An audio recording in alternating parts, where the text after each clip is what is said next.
Hi, everyone. It's Presley Patrick, your current Miss Grand Strand, and I am here with another interview for my community service initiative titled Strength and Stories. Here with me today, I have Lisa Cole, who is the executive director of Turning Pages, South Carolina. So, Lisa, would you like to introduce yourself? Hi, everyone. I'm Lisa Cole. I have about 27 years of nonprofit work behind me at all levels. I absolutely love literacy and education and books. That's just my passion. So I'm very fortunate to be sitting in this spot right here. I get to meet people every day who have overcome their struggles with text and they are just wanting to make a better life for themselves. And I absolutely love what we do here at Turning Pages SC. Absolutely. So, Lisa, would you like to tell us a little bit about what exactly Turning Pages SC is? Yeah, so Turning Pages SC is a nonprofit based in Columbia, South Carolina. We serve Richland and Lexington counties, and we're about to open a second branch in Aiken County. We are Central South Carolina's oldest and only agency that focuses completely on adult literacy. That means those adults who struggle to read above a ninth grade level. 70% of our learners actually read below a fourth grade level, and that is considered functionally unable to read. And in South Carolina, about one in every five people out of our population cannot read at a functional level. And we can toss out metrics and numbers all day, but what does that mean in our daily life? It means that they struggle with picking up their phones and scrolling through social media. It means that when they're going to apply for a new job, let's say they hear about a job opening that they want to get involved with and they're excited about the possibility of bettering their lives. They can't read the application. They can't go to the website when a company says, "Oh, our applications are online." They can't go to the website, download that application because they don't have the skills necessary to navigate a world of just saturated text everywhere. And it also means that when their 5-year-old comes home from kindergarten and says, "Hey, can you help me with homework?" They can't do that. Or if they have a brand new baby that they're snuggling with, they can't pick up a book and read a bedtime story. All of those things I just named are things that our learners over the years have actually expressed to us that that's why they come to us. They want to better their lives so they can read to their children, to their grandchildren, so they can make a better life for their family and be a better role model and just do better in their future. Gotcha. Awesome. So when I was looking over your website online, I see that you guys talk a lot about your founding principles. So can you elaborate on those founding principles of Turning Pages and specifically how the Labach method influenced its mission and approach to literacy? Yeah, so our history threads all the way back to the mid 1900s. Dr. Frank Laubach, who helped us get started, he was a missionary over on the other side of the world, and he was working with some groups who actually he realized they did not have a written language for their spoken language. So he devised a method, a phonics-based method, to help them encode their own language. And the methods he used to teach them the symbols and the encoding of their own language worked so well that he came back to the Americas in the mid 1900s and said, "Hey, there's people that speak English that really can't read all that well either." So he took the philosophy and the methodologies he had created and created an English based system and founded Laubach International. And over time, though a lot of different councils started looking at this method and saying, "Hey, we'll use their methods, their curriculum that they've created, and we will make sure this gets put into our community." And they started teaching others to read. So in 1968, a group of Methodist ladies went up to Greenville to hear Dr. Laubach speak. They came back so excited and on fire for literacy. They came back with $50 in their pocket and they said, we're going to found a literacy council here in Columbia. So they created the Greater Columbia Literacy Council to teach others to read. And the simplicity of this methodology is that if you can read, you can teach someone to read. Uh, I mean, we can go into college, someone can spend years and years studying literacy, studying reading, but this method kind of sets all of that complexity aside and say, hey, listen, we're going to keep this very simple. Each one, teach one. That was the method that they used. If you can read, you can teach someone to read. And so they took the very simplistic phonics-based system that Dr. Laubach had created. Laubach International published a set of curriculum focusing on this and helped the literacy councils take that curriculum and teach those who came to them. And we're very specific in how we reference everything because a lot of our learners come to us with kind of like they've been kind of burned by the traditional education system for one reason or the other, and they feel like their needs just were not served. So we stay away from the language that teacher, student, someone standing up in a position of power and looking over someone and telling them what to do. Instead, our tutors sit alongside the learners and come on with a journey with them. Our techniques have the tutor and learner one-on-one sitting side by side, reading each lesson together and working in just that at their own pace, which is very different than the one teacher to 30 student kind of ratio we're used to seeing in the traditional education system. We hone it down into the one-on-one, very, very personalized tutoring.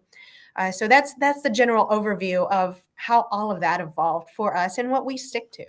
Gotcha. I love that that's how you all work with the ones you're tutoring, that you have them sit side by side with them. It's not this, I'm the teacher, I'm empowered, learn from me kind of situation. You want them to be able to feel comfortable and create a safe environment for them. So that's really awesome that that's how you handle that tutoring. So, what are some of the key milestones and challenges that Turning Pages has faced over the years? So we have in our 56-year very rich history that we've drawn a lot of love and attention from so many people over the years. Uh, Back in the 90s, we were still the Greater Columbia Literacy Council. We Mm. had a very brilliant executive director at the helm that served us for 16 years, from 1994 until about 2009. And she served and grew Turning Pages from a small little literacy council into a really robust company with a $250,000 budget line, numerous employees, and a lot of different programs. They were focusing on not just reading back then, but math, numeracy, GED prep, digital literacy, workforce education, health literacy, all of these different programs that fit into that literacy wheel. And they were serving those. But then in 2006, we made a merger with Volunteers of America, and we Mm. became the Volunteers of America Carolinas Division Turning Pages. And so now we had an umbrella organization in 2006. And if you know your history, you already know what came along about 2007, 2008, 2009. Everything crashed. We entered the Great Recession, and a lot of nonprofits had a very hard time during that era. And so the Volunteers of America, the national organization, they looked at everything going on and they said, we just can't keep functioning the way we are. And in 2009 they closed down Volunteers of America, the Carolinas division, which left our little formerly nonprofit Mm. without an umbrella organization, without a 501c3, and we were suddenly in without funding, because if you're a nonprofit and if you no longer have that 501c3 standing, if you can't claim registered charity with South Carolina, you can't raise funds Our income during that time in 2009, 2010 dropped from about 250,000 to 25,000. And so we struggled in the 2010s to kind of revamp, to regain our 501c3 status. And as we were moving along in that era, we were still trying to provide all of the services that we were providing back then. But if you have a $250,000 budget, it's very easy to provide a lot of programming. You don't if you have a $25,000 per year budget.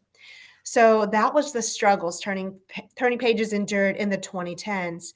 And then 2019, we hit a critical mark where lack of interest and frustration with our model and our inability to really gain traction on funding for all of these programs.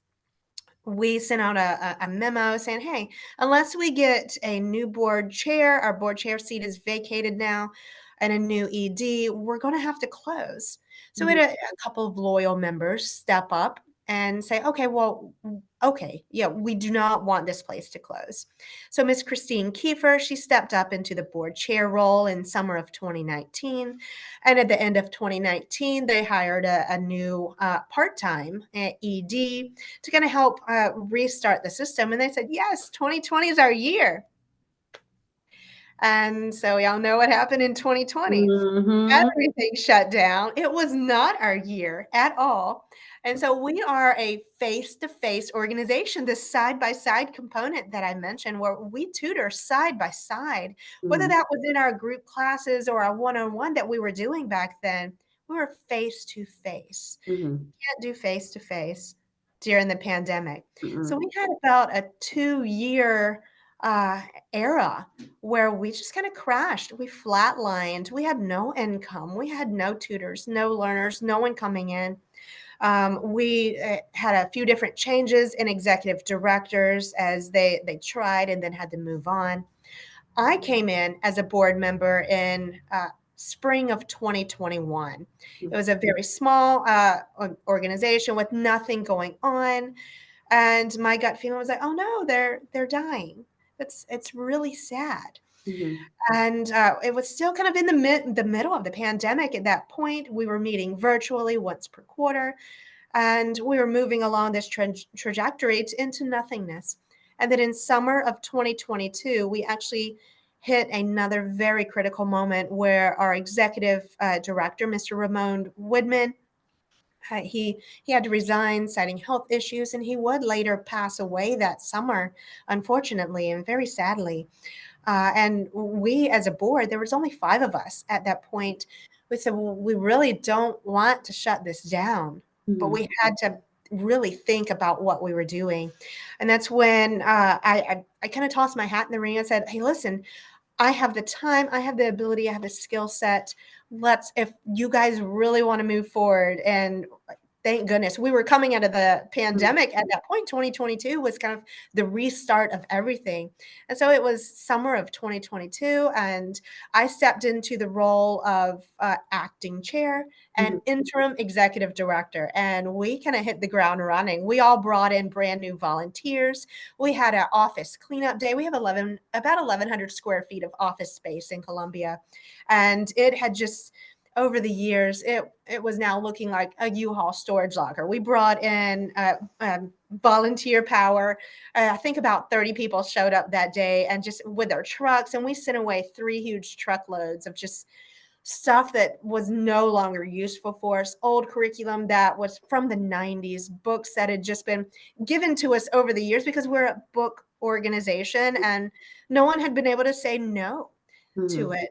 And so we revamped we whole renovation on our office space, got it looking clean and crisp. We rebuilt our website. We had remade a strategic plan where we were able to stop and take a breath and say, hey, listen, what's no longer working for us? What Mhm. programs should we just kind of get rid of so that we can function in a way that truly matters Mhm. and what the community truly needs at the income level that is sustainable. Mhm. And so we all of those programs that we had on our plate, we called all of them. And Mhm. we went back to the heart of who we were. We taught reading to those below a ninth grade level. And we restarted two flagship programs, the 24 Hours to Success Foundational Program, which gives sounds and phonics to learners. That's generally for learners below a fourth grade reading level. And then our The Next Chapter, which is a challenger uh, curriculum, which focuses on fluency, vocabulary, and comprehension. And that I do believe our board made a wonderful choice. We made the right decision because everything we have done since has felt like a Midas touch where we're like, yes, we know we're doing right. We feel it in our heart and it's just going along beautifully. Absolutely. So, how has Turning Pages evolved its programs and strategies over the years to meet the changing needs of adult learners and communities? So, as I was just touching on Mhm. with that little overview of our history, we used to offer all of those literacy services. And as we evolved and as different things in society hit us, and we looked around and said, we can't do X if we don't have this amount of money.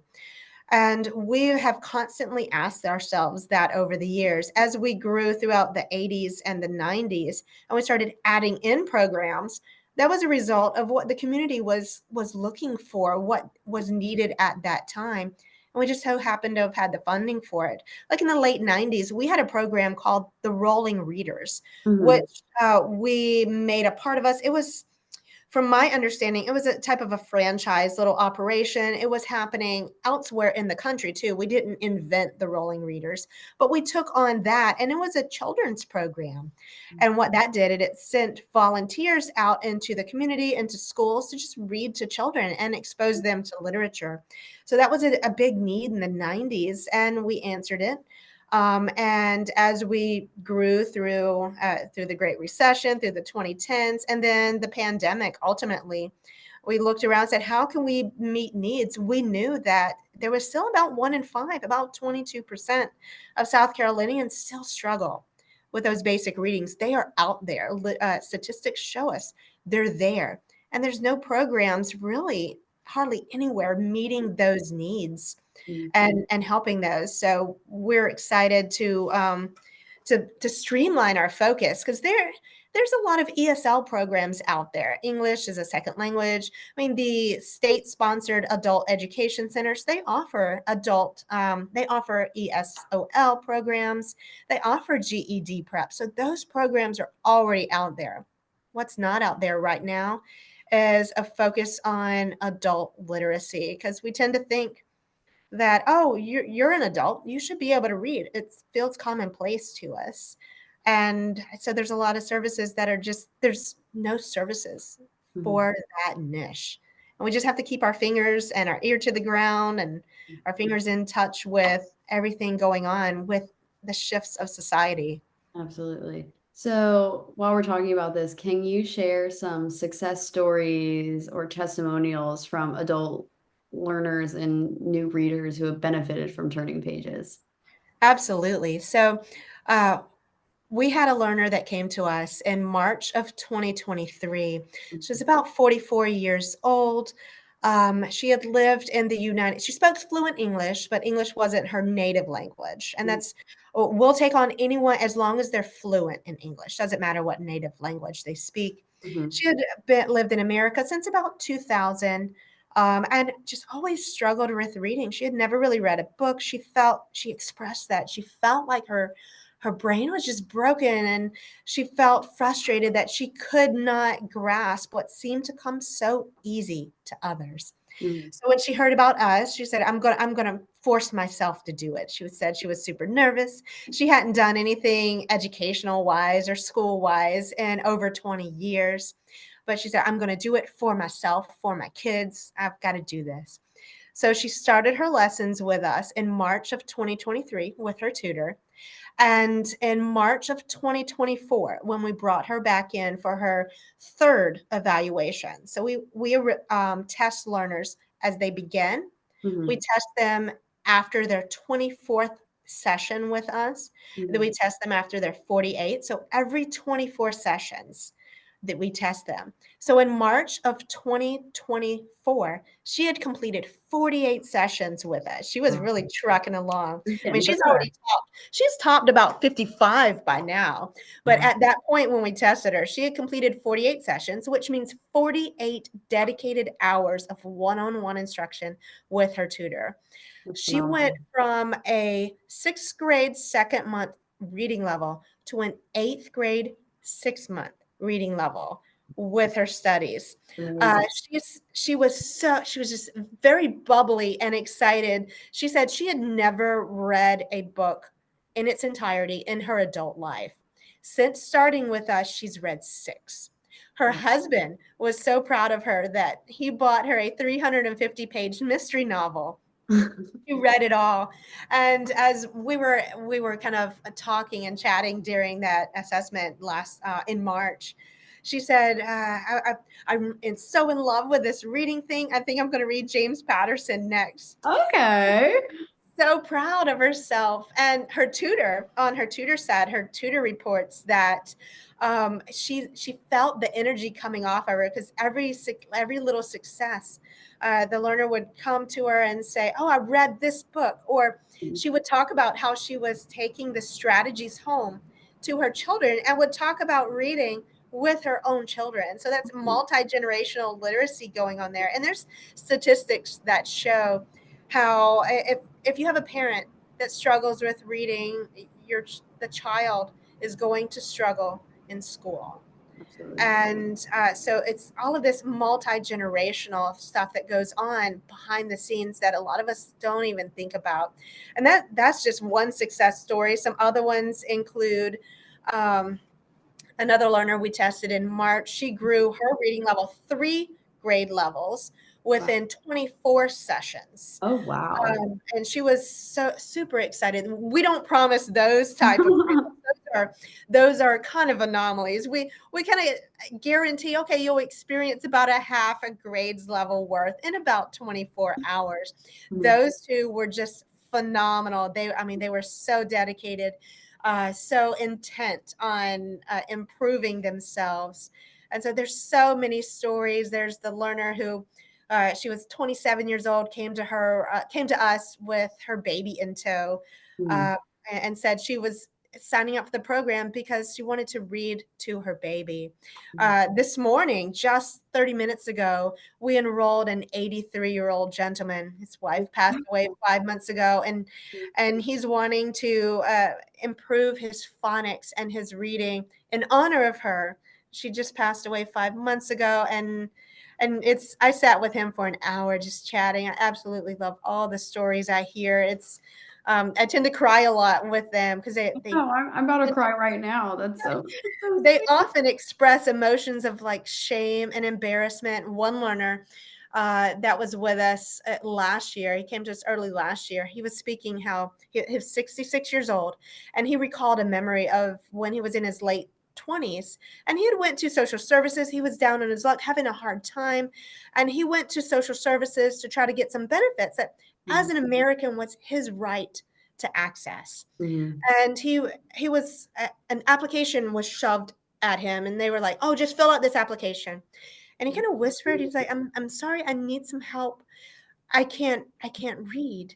And he was trying to be quiet and not really, and he was super embarrassed about it. But the lady that was had handed him the application in front of the entire lobby said, "You can't read?" And was just said it out loud, and he said he felt everyone's eyes turn and looked at him. He just took his application, set it back down, and just turned and walked away. And he Oh, didn't get access to those services because someone didn't have the tact or the emotional empathy and the awareness that this person needs help with the text that is on this seemingly difficult job application. I mean, I don't know about you, but I sometimes face applications that I have 4 degrees. I have a master's degree, and sometimes I'll see an application. I'm like, I'm not entirely certain what this yep. is asking of me or Yep. what they I, s- want me to I still answer. call my mom. I still call my mom when I'm at the doctor's, any type of form like that. I say, what do I need to put here? I have no clue. No clue. And for people who struggle with text, those are the people I meet every day, and they're so intelligent in other ways because they've learned to navigate a society where text is everywhere. Mhm. You go to a company and say, "Oh, go to our website." You're watching TV and it has the website and the phone number listed out. Mhm. You're handed job applications, newspapers, social media. Everything is just grocery stores, signs on the road. People can't Mhm. read. How are they going to navigate the signage? Oh, go down a mile and turn off exit 321. What if you don't know what the word exit means or looks like or is spelled, or for whatever reason you didn't grasp how those letters were in place? And it's just, there's just so much that I myself have learned over the past few years that general society just isn't aware of, and is aware of those out there. Yeah, so speaking, right, this leads right to my next question. So, talking about how society doesn't understand the things that these people go through, what are some of the common misconceptions or stigmas surrounding adult literacy? Oh, so adults who can't read, there's a lot of shame and embarrassment. And we hear this articulated as, "I feel like I'm broken," or "I feel like there's something wrong with my brain. I don't understand why I can't get this because it's so much easier for everyone else." And those who can't read seem to feel like they're in a bubble of isolation, Mhm. and they feel ashamed and embarrassed, and they hide it. Oftentimes, they'll hide it from their best friends, they'll hide it from their family members. There have been cases in our past where learners have hidden it from their spouses. And if they go out to eat, you can see signs in this. If they go out to eat, they tend to order the same thing, or they ask, "Oh, what's your special of the day?" And they'll kind of won't bother reading the menu. They'll avoid playing board games, games that involve like categories, or games that involve reading or reading a card and understanding what the instructions on a card says. They'll often pretend they've forgotten their glasses. They're like, "Oh, will you read this for me? I forgot my glasses." Mhm. Or they won't accept some sort of a really basic assignment at work, and they'll say, "Oh, I just can't get to that. I have too much time." And there's all kind of ways that they hide behind the shame and the stigma of it. And then when you're an outsider looking at this, it's the general unawareness of it and how we engage and interact in society. We toss texts around and tell people to go to the websites, or here's a flyer, or here's a book, or here's a newspaper. And we have this natural instinct that we just kind of expect someone to understand text and written language. And then we ask, and for some people are like, "Why didn't you learn that in school?" Or "What is wrong with you?" Or "You must have not been paying attention in school." Mhm. When no, that's not That's always not the it. case. It's Mm-mm. not it. Oh, sorry, my computer screen popped up for a minute. I don't know what that was. Let me see what happened there. Okay, here we go. So, can you elaborate on the significance of offering free private tutoring and books to adult learners who read below a ninth grade level, particularly considering that many read below the fourth grade level? Yeah, so as I had mentioned earlier, there's not very many services doing this, not very many agencies. We actually host and run something called Literacy SC, Mhm. which is a peer group think tank for the state of South Carolina.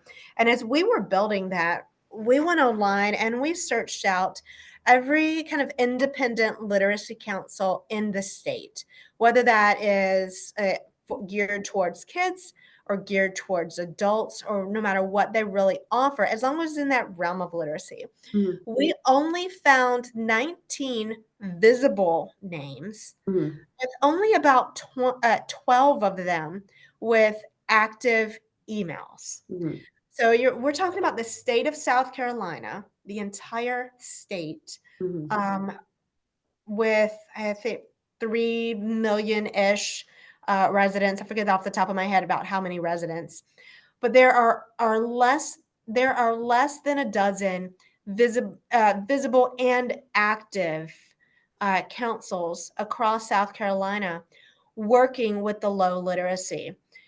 So that in itself means that most people think that once they get out of the traditional education system, there's nothing out there for them. Is that okay? Well, I've done my time in school. There's nothing for me. Now, if you think about someone and all of the qualities that we've just talked about, they have a difficult time filling out job applications, they struggle with reading. And if you think about a trajectory of a career, it often requires more intense reading. Mhm. So, with a trajectory of a career, as you age and you rise up in different roles, you get more money. Mhm. Those who lack fundamental reading skills are often in the lower economic stratus.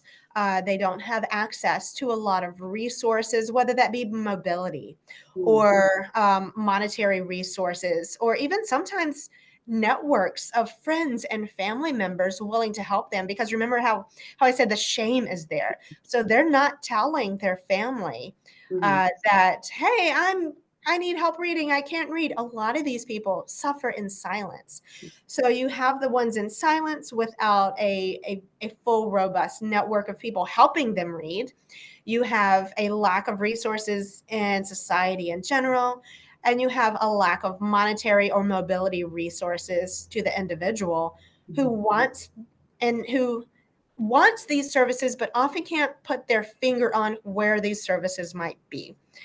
So, if we, as a tutoring agency, a lot of private tutors out there that are corporate and for profit, they can charge anywhere up to 30, 50, $100 per hour Mhm. just to get access to that one-on-one private tutoring. And Absolutely. then there's the cost of books. Mhm. So what we do is we remove the barrier of monetary obligation so that the people in society that needs this the most, those that are wanting to make a better of life of themselves and they can't move up in their jobs and career, or they're raising children or they're raising grandchildren, or they're just they have a need in them to want to do better in life and in society. We just remove that barrier of monetary access. And we remove the barrier of mobility by making sure that our study centers are freely accessible. We use public libraries for our Mhm. study centers. We don't require our learners to come to our office, which would mean that they would be stuck with our time schedule when we're open, when we're not. They can choose from all of the different libraries across Richland and Lexington, and there's 23 of them. And in our counties over here, you can guarantee that there's a library pretty much within 15 minutes of you, no matter where you live in this area. And in the books, we provide high quality, dedicated phonics based curriculum that has been proven successful by Mhm. a robust global organization. It's called Pro Literacy, but Mhm. they used to be the Laubach International that I spoke of, that Dr. Frank Laubach founded. They're now called Pro Literacy. They merged in the early 2000s with another volunteer group. And so Pro Literacy has a publishing arm called New Readers Press that's completely dedicated to providing materials and the curriculum necessary to guide an adult through the pathway to reading, which is sounds, phonics, fluency, vocabulary, comprehension. For everybody, whether you're a child or whether you're an adult, that's the pathway to reading that everyone takes. Absolutely. So it looks like we have a few minutes left here before Zoom kicks me off because I have not upgraded. So my last question before we finish for you is, what are the future plans for Turning Pages SC? What are your aspirations? What do you hope to accomplish in the next year or in the next upcoming years? All right, we have some very exciting things coming down the pipeline. Actually, tomorrow night, our Mm. board officially votes on the opening of our Aiken branch. Okay, And perfect. That's only 20 minutes for me. Okay. it's yes, and so the as we move into that, should that vote be yes, then we hit the ground running July 1st, and it will be officially opened in Aiken County. Then, so we're working with the Aiken County Public Library. We're working with volunteers over there, ready to go to get our curriculum into the hands of learners, to get our tutors trained. We also have our Literacy SC think tank, where we just bring together all of the those sitting in my position of literacy councils. We have, let's see, Greenville Literacy Association has joined us, Palmetto Literacy Association, the SC Center for Learning and Literacy here in Columbia, Kingdom Learning Center in Lancaster. Those are our founding members. Yes. And we just get together once per quarter and kind of talk about like what's going on in your area. What are you seeing? What are you struggling with? What are your successes?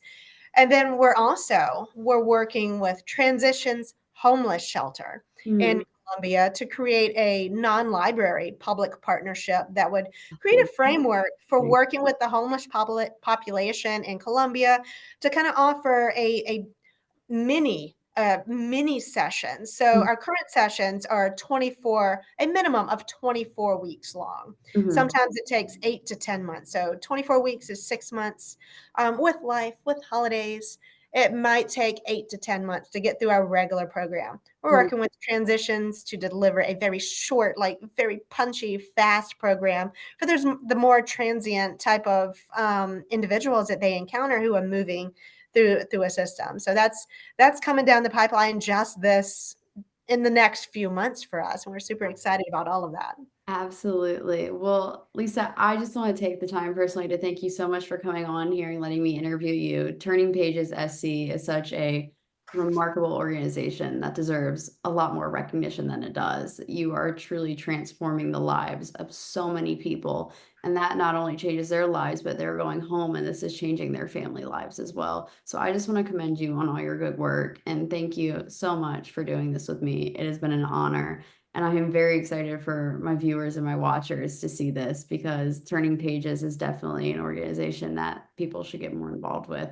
So thank you so much. It has been an Wonderful. honor. Thank you. Thank you too for reaching out. And if any of your viewers want to learn more about us, it's turningpagessc.org. And we are the same all across social media at Turning Pages SC. We're on Facebook, LinkedIn, Instagram. And we're actually looking for an intern who might want to help us with social media. That's another thing coming down our pipeline. We're juggling a lot of things and would absolutely love to have some more social media energy out there. And so if anyone wants to be a tutor, they can go to turningpagessc.org. It's a really quick automated sign up process. And then you come to one of our workshops, which we host once per quarter, and get trained. And then we can assign you to a person and you can change their lives. Well, there we go. Everyone, let's thank Lisa for coming here today. Thank you so much, Lisa. It has been an honor, and I will be speaking to you shortly. Awesome. Thank you. Thank you.